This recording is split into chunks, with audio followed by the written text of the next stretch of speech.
The first thing you should do is to limit the amount of red meat that you consume. And yes, this includes pork. A lot of people don't think pork is red meat, but guys, it actually is.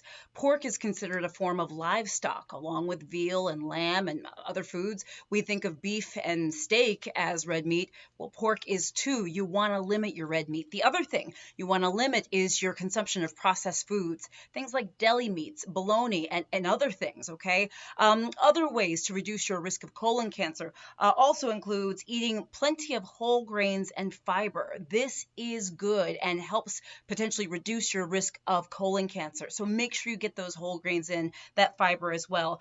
Also, maintain a healthy weight. Obesity and being overweight increases our risk for so many medical conditions and cancers, including colon cancer, believe it or not. So maintaining a healthy weight is super important. The other thing that's important for so many things is limiting our alcohol consumption. And to be honest with you, it's best if we don't drink at all, to be honest, in terms of the cancer front.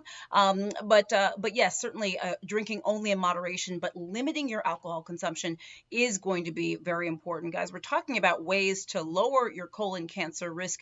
This is so important. It's something that we need to all be thinking about regardless of what age we are. And certainly if we have a family history of colon cancer or things like that, we need to be on higher alert. But the truth of the matter is we all need to be paying attention to our potential risk factors. All right, moving on. Other risk factors is getting exercise.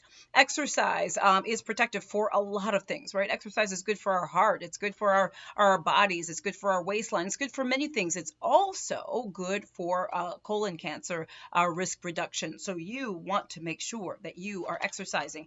Very important. The other thing is smoking. Now, look, smoking we know is not good. That is well established. Smoking puts us at risk for many things, lung cancer as well as many other conditions. Well, it also potentially puts us at risk for colon cancer too. If you don't smoke, please don't start. If you do smoke, please work on quitting, and don't be discouraged or get down on yourself if it's tough. Smoking is one of the hardest things my patients ever have to do.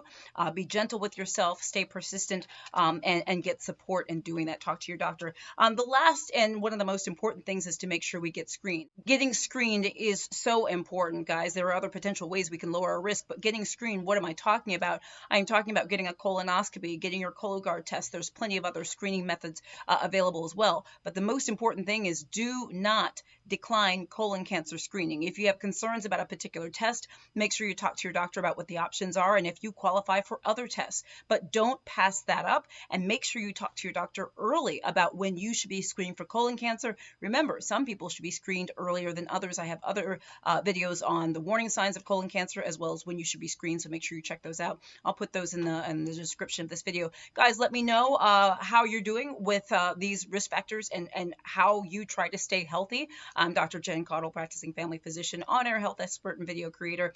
If you've not liked and followed my page on Facebook, please do. For those of you who send stars, I respond to you personally. Thank you so much. On YouTube, please subscribe to my channel. Click the little bell for updates. Guys, check out my website, drjencaudle.com, for daily updates, daily health updates, my free health newsletter, and so much more.